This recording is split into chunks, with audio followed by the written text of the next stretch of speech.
இனிய காலை வணக்கம். மகரிஷியின் தினமொரு யோகா. மகரிஷியின் தினமொரு யோகாவில் நாம் இன்று பார்க்கக்கூடிய ஆசனம் என்ன அப்படின்னா, அர்த்த ஜடார பரிவர்த்தன ஆசனம் அப்படின்னு சொல்லக்கூடிய ஆசனம் பார்க்க போகிறோம். இந்த ஆசனம் பார்த்தீங்க அப்படின்னா என்ன பலன் கொடுக்க போகுது அப்படின்னா, நம்முடைய கால் நரம்பு சம்பந்தம், அதாவது வாத நோய் வரவங்களுக்கு கை கால் நரம்பு வந்து பார்த்திங்கன்னா இழுத்துக்கும். அதை வந்து சரி பண்ணக்கூடியது. இடுப்பில் உள்ள சதைகளை குறைக்கக்கூடிய ஒரு ஆசனம் தான் இந்த ஆசனம், சரிங்களா? இது ரொம்ப அற்புதமான ஒரு ஆசனம். இதை ஒரு முறையை சொல்கிறோம்.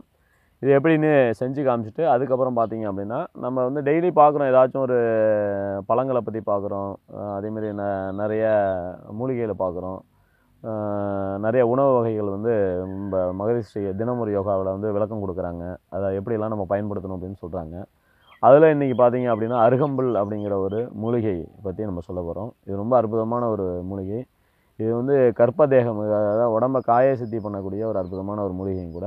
அதை வந்து ரத்தத்தை வந்து விருத்தி செய்யக்கூடியது. இதை பற்றி விளக்கமும் மற்ற விஷயங்களும் உங்களுக்கு இந்த ஆசனம் செஞ்ச பிறகு உங்களுக்கு செஞ்சு காட்டுறேன். இது வந்து அர்த்த ஜடார பரிவர்த்தன ஆசனம் அப்படின்னு சொல்கிறதுனால இது ரெண்டு பக்கமும் செய்யணும், ரெண்டு காலுக்கும் செய்யணும். இதை நம்ம வந்து ஃபஸ்ட்டு பார்த்தீங்க அப்படின்னா ஒரு சைடு நான் செஞ்சு காட்டுறேன், அதை கவனிச்சிங்க. அதுக்கு முன்னாடி நம்ம எளிய முறை பயிற்சி எப்போதும் போல் அந்த காலுக்கு என்ன செய்யணும் அப்படின்னா பயிற்சிகளை செய்யணும். காலை நீட்டுறது, மடக்கிறது, இதேமாரி விஷயங்களை வந்து நம்ம செய்யணும். இது செஞ்சால் தான் என்ன செய்யும் அப்படின்னா உங்களுக்கு என்னது, கால் நல்லா ஃப்ரீயாக அது மடங்கும். அப்போ என்ன செய்யணும், இந்த காலை நல்லா அப்படி எடுத்து வச்சுட்டு ஃபஸ்ட்டு வார்ம் அப் பண்ணிங்க. ஒரு 4 வார்ம் அப் பண்ணிங்க. நல்லா இந்த காலை அப்படிங்க நல்லா கீழ் நோக்கி நல்லா அழுத்துங்க. இந்த ஜாயிண்ட் வந்து கொஞ்சம் ஃப்ரீயாக இருக்கும். அப்போ தான் நம்ம செய்யும் போது என்ன செய்யும், இது நல்லா வரும். இது ஒரு 5 முறை செஞ்சுட்டு அடுத்த காலுக்கு என்ன செய்றீங்க அப்படின்னா இதேமாரி ஒரு 5 முறை என்ன செய்றீங்க, காலை கீழே இறக்கி எப்படி மடக்குங்க. ஒரு 5 முறை செஞ்சிட்டிங்க அப்படின்னா இந்த காலை என்ன செய்யணும், அப்படி மேல் நோக்கி தலையை வந்து மேக்ஸிமம் இப்படி, சில பேர் இப்படி வந்து குனிஞ்சிடுவாங்க. அப்படி குனியாமல் இந்த காலை வந்து என்ன செய்யணும், மேலே கொண்டு போய் தலையில் இப்படி வச்சு இப்படி இருக்கும். இது ஒரு 5 முறை என்ன செய்கிறீங்க அப்படின்னா கீழே என்ன செய்யணும், நம்ம தொட்டு என்ன செய்யணும், இப்படி கொடுக்கணும். ஒரு கால் முடிச்சிட்டிங்கன்னா அடுத்த காலுக்கு என்ன செய்யணும், நம்ம அதேமாரி வார்ம் அப் பண்ணிக்கணும். நல்லா நெத்தியில் வந்து என்ன செய்யணும், கால் போயிட்டு என்னது திரும்ப வரும். ஓகேங்களா? இது ஒரு 5 முறை செஞ்சுங்க. செஞ்சுட்டு காலை நல்லா என்ன செய்றீங்க, இப்படி நல்லா ஃப்ரீயாக வச்சுட்டு காலை அகட்டி வச்சு இப்படி ஃப்ளெக்சிபிள் பண்ணும்.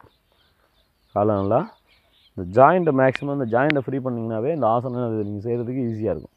இதை பண்ணிவிட்டு இப்போ என்ன செய்யணும், அப்படியே நல்லா படுத்துங்க. இப்படி ரிலாக்ஸாக என்னது படுத்துக்கிட்டு ஒரு காலை மடக்கிங்க. மடக்கிட்டு என்ன செய்றீங்கன்னா இந்த காலை அப்படி பிடிச்சிட்டு இந்த கால் வந்து நேராக வச்சுக்கிங்க. அதை இந்த காலை வந்து இப்படி திருப்பிக்கணும். இந்த ஆப்போசிட் இந்த காலை வந்து என்ன செய்யணும், இப்படி ரைட்டில் என்ன செய்யணும், ரைட் சைடு என்ன செய்யறதுனால இந்த சைடு இன்னும் இடது கையை வந்து இப்படி வச்சுக்கணும். வச்சுட்டு தலை என்னது இடது பக்கம் இப்படி பார்த்து வச்சுக்கணும். மேக்ஸிமம் வந்து நேராக காலை வந்து பார்த்தீங்க அப்படின்னா இதை நேராக வச்சுக்கணும். இந்த பொசிஷனில் தான் நீங்கள் என்னது இருக்கணும். 1 2 3 4 5 6 7 8 9 10. அப்புறம் பொறுமையாக என்ன செய்றீங்க, எப்படி கொண்டு போனோமோ அதேமாதிரி என்ன செய்றீங்க, கொண்டு வந்துட்டு ரிலாக்ஸ் பண்ணிங்க. பொறுமையாக என்னது எப்படி எழுந்து உட்காரு, சரிங்களா? இதுதான் என்னென்னா அர்த்த ஜடார பரிவர்த்தன ஆசனம் அப்படின்னு சொல்லக்கூடியது. இது ஒரு பக்கம் இப்போ நம்ம வலது பக்கம் செஞ்சுருக்கோம், இதே வந்து இடது பக்கமும் நம்ம செய்யணும். அதுக்கப்புறம் பார்த்திங்கன்னா நம்ம ஏற்கனவே சொன்னோம், இன்றைக்கி நம்ம பார்க்கக்கூடிய மூலிகை அப்படின்னு சொல்லும் போது இந்த மூலிகை வந்து பார்த்திங்கன்னா அருகம்புல். இது அருகம்புல் பார்த்திங்கன்னா எல்லாருக்கும் பார்த்திங்கன்னா விநாயகருக்கு வைக்கிறது மட்டும்தான் அப்படின்னு சொல்லுவாங்க. இது ஏன் விநாயகருக்கு சாத்துறாங்க அப்படின்னு உங்களுக்கு நிறைய பேருக்கு தெரிஞ்சிருக்கும். தெரியலனாலும் இப்போ தெரிஞ்சுங்க. விநாயகர் பார்த்தீங்க அப்படின்னா என்னது, அவருக்கு வந்து ஒரு முறை என்னது உடம்பு ஃபுல்லாக எரிச்சல் அதிகமாக ஏற்பட்டுச்சு. அது கதையில், அவங்களுடைய வரலாறில் கதையில் வரக்கூடியது. அப்போ அந்த எரிச்சல் வரும்போது என்ன செய்கிறாங்க, இந்த அருகம்புல்லை என்ன செய்கிறாங்க அப்படின்னா அவருக்கு உள்ளுக்கு கொடுக்குறாங்க.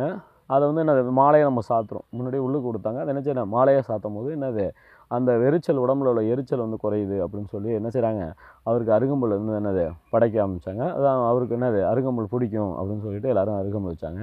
இது வந்து சாதாரணமாக நம்ம வந்து என்னது வரலாறுலாம் பார்க்கக்கூடிய ஒரு விஷயம். ஆனால் பார்த்தீங்க அப்படின்னா உண்மையில் நடக்கக்கூடிய விஷயம் என்னென்னா, அருகம்புல் வந்து ரத்தத்தை வந்து சுத்தம் பண்ணக்கூடியது.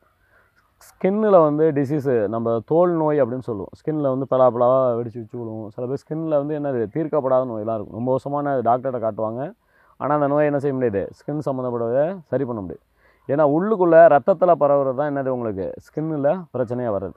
ரத்தத்தில் என்னது கிருமிகள் பரவும் போது தான் என்னது அந்த கழிவுகளை வெளியேற்றுவதற்காக என்னது அது உங்களுடைய என்னது தோல் வழியாக அந்த கிருமிகள் வெளியேறும். அதுதான் என்னதுன்னா ஸ்கின் சம்மந்தப்பட்ட நோய். அப்போ ரத்தத்தை சுத்தம் பண்ணால் தான் என்ன செய்ய முடியும், நீங்கள் ஸ்கின் சம்மந்தப்பட்ட நோய் என்னது நம்ம சரி பண்ணணும். அதுக்கு வந்து என்னென்னா அருகம்புல் சாறு வந்து என்னது டெய்லி காலம்பரை 48 நாள் நீங்கள் தொடர்ச்சியாக சாப்பிட்டீங்க, அருகம்புல்லையும் ஒரு 5 மிளகையும் சேர்த்து சாப்பிட்டோம் அப்படின்னா கிட்டத்தட்ட பார்த்தீங்கன்னா எப்படியாப்பட்ட உடம்புல தீர்க்கப்படாத வியாதி இருந்தாலும், அதுவும் அதிகபட்சம் நம்மளோட இந்த ஸ்கின் சம்மந்தப்பட்ட நோய் இருந்தாலும் என்னது அது உங்களுக்கு இந்த பொடுகு பிரச்சனை இது எல்லாமே பார்த்தீங்க அப்படின்னா என்னது இந்த அருகம்புல் சாறு சாப்பிட்றதுனால சரியாது. அதனால் என்னது தினமும் இதை நினைச்சிங்க சாப்பிடுங்க. உங்கள் உடம்பு ரீதியாக உள்ள பிரச்சனையை சரி பண்ணும். அதேமாரி அதிக சூட்டு உடம்புன்னு சொல்லுவாங்க. எனக்கு வந்து அதிக சூடாக இருக்குது சார், உடம்பு பார்த்தீங்கன்னா இப்போ எரிச்சலாக இருக்குது சார் அப்படிம்பாங்க. அவங்களும் என்ன செய்றீங்க அப்படின்னா ஒரு 48 நாளுக்கு சாப்பிட்டீங்க அப்படின்னா ஒரு மேக்ஸிமம் பார்த்தீங்கன்னா ஒரு வாரத்தில் வித்தியாசம் தெரியும். ஆனால் உங்களுக்கு இந்த பர்மனெண்ட் சொல்யூஷனுங்கிறது நீங்கள் 48 நாள் செய்யணும். அப்போ தான் நீங்கள் 7 சுற்றுகள்னு சொல்லுவாங்க. அப்போ 7 சுற்றுகள் செய்யும்போது என்னது உங்களுக்குள்ள ஒரு பெரிய மாற்றத்தை என்னது கண்டிப்பாக நீங்கள் பார்க்கலாம். அதனால தான் இது வந்து கற்ப மூலிகை அப்படின்னு சொல்கிறது. இது அவசியம் என்ன செய்றீங்க அப்படின்னா எல்லாருமே என்ன செய்றீங்க இந்த மூலிகையை சாப்பிடுங்க. இது அருகம்புல் நம்ம அபரிவிதமான மாற்றத்தை கொடுக்கக்கூடியது, ரத்தத்தை சுத்திகரிக்க பண்ணக்கூடியது, தோல் சம்மந்தப்பட்ட பிரச்சனையை சரி பண்ணக்கூடியது. இது அளவு பார்த்தீங்க அப்படின்னா 1 டம்ளர் காலம்பரை சாறு எடுக்கும். அதாவது 1 டம்ளர்னா 1 டம்ளர் எடுக்க முடியாது. ஒரு கைப்பிடி அளவு எடுத்துக்கிட்டீங்க அப்படின்னா அதை நல்லா என்ன செய்றீங்கன்னா அம்மியில் வச்சு என்ன செய்யணும் அரைக்கணும். அரைச்சி சாறு எடுக்கலாம். இல்லை மிக்சியில் வந்து அந்த அளவு வராது. அப்போ தண்ணி கொஞ்சம் ஊற்றிக்கணும். தண்ணி ஊற்றி என்ன செய்யணும் அப்படின்னா அரைக்கும் போது என்ன செய்யும் உங்களுக்கு வரும். அப்போ என்ன செய்யணும்னா ஒரு 1/2 டம்ளர் எடுத்துக்கிட்டு சாறு எடுத்துக்கிட்டு மீதி 1/2 டம்ளர் தண்ணி ஊற்றிக்கணும். சில பேர் சாரே 1 டம்ளர் எடுத்து குடிக்கணும்னு நினச்சி குடிச்சிடுவாங்க. அப்படி குடிக்காது. எப்போதுமே நீங்கள் எந்த ஒரு ஜூஸ் குடித்தாலும், அதாவது மூலிகை சம்மந்தப்பட்ட ஜூஸ் குடித்தாலும் அது 1/4 பங்கு தான் நீங்கள் எடுத்துக்கணும். அதோடைய அளவு பார்த்தீங்க அப்படின்னா 1/4 பங்கு எடுத்துக்கணும். இப்போ வந்து பூசணிக்காய் அப்படின்னு பார்த்தீங்கன்னா பூசணிக்காய் என்ன செய்யணும் பாதி தான் நீங்கள் எடுத்துக்கணும். அதில் வந்து நீங்கள் 1/4 டம்ளர் எடுத்துக்கிட்டு மீதி தண்ணி ஊற்றிக்கணும். அதாவது டைலூட் பண்ணுறதுன்னு சொல்லுவாங்க. அது இப்போ சொன்னீங்கல்ல அது வந்து எல்லாரும் சாப்பிடலாமா? சிறு பிள்ளைகள் நோய் வந்தவங்க மட்டும் தான் சாப்பிடணும், எல்லாரும் சாப்பிடலாமா? எல்லாருமே சாப்பிட்லாம். சரிங்களா? சிறு பிள்ளைகள் சாப்பிட்லாம், பெரியவங்க சாப்பிட்லாம். வயது விஷயம் அளவு முறை தான் மாறும். சின்ன பசங்கள்லாம் பார்த்தீங்கன்னா ஒரு 1/4 டம்ளர் குடிக்கலாம். பெரியவங்க அதாவது ஒரு 10 வயசுக்கு மேலே உள்ளவங்க 1 டம்ளர் குடிக்கலாம். அதிகமாக சாப்பிட்றதுனால எதுவும் வேறு ஏதாவது பிரச்சனைகள் உண்டு பண்ணுமா? அதெல்லாம் எந்த பிரச்சனையும் வராது. இது பார்த்தீங்கன்னா இப்போதும் பார்த்தீங்கன்னா நம்ம ஆடு மாடுகள்லாம் டெய்லி என்னது இந்த புல் வகைகள்லாம் சாப்பிடுது. சரிங்களா? அதுக்கெல்லாம் அருகம்புல்லாம் விரும்பி சாப்பிடும். அப்போ என்னதுன்னா அது கொடுக்கக்கூடிய பாலை தான் நம்மளும் குடிக்கிறோம். அதேமாரி பார்த்தீங்க அப்படின்னா இதேமாரி என்னது உங்களுக்கு தாராளமாக என்ன செய்யலாம், ஒன்றும் சைடு எஃபெக்ட்லாம் வராது. நீங்கள் தாராளமாக குடிக்கலாம் எல்லாருமே. ஓகே சரி ரைட். இப்போ அடுத்து பார்த்தீங்க அப்படின்னா நம்ம அர்த்த ஜடார பரிதர்சனம் ஒரு சைடு பார்த்தோம். இப்போ என்னது ஆப்போசிட் சைடு பார்க்க போகிறோம். இது திரும்ப இப்போ கவனிங்க. நல்லா என்ன செய்யணும் அப்படின்னா நல்லா ரிலாக்ஸாக ஃபஸ்ட்டு படுத்துக்கணும். படுத்துட்டு காலை என்ன செய்யுங்க லைட்டாக மடக்கிங்க. இந்த கால் மடக்கிங்க. வலது கை சாதனமாக அப்படி வச்சுட்டு இந்த காலை அப்படி பிடிச்சிட்டு எவ்வளோ முடியுதோ அவ்வளோ மட்டும் இப்படி விரித்து வச்சுட்டு தலையை இந்த பக்கம் வச்சுக்கிங்க.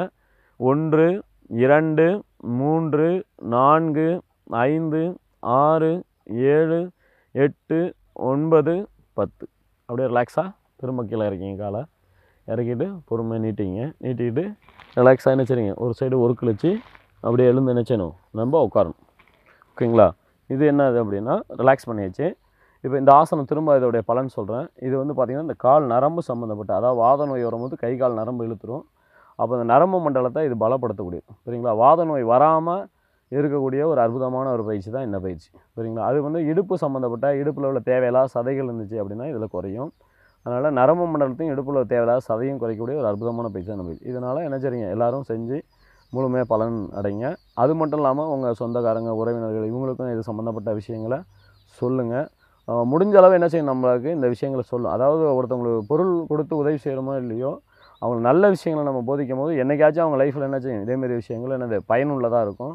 அந்த பலன் வந்து அவங்க முழுமையாக அடைவதற்கு இது ஒரு வாய்ப்பாக என்ன செய்றீங்கன்னா நீங்கள் ஏற்படுத்தி கொடுங்க. அனைவருக்கும் என்ன செய்றீங்க அப்படின்னா நன்றி. நன்றி வணக்கம்.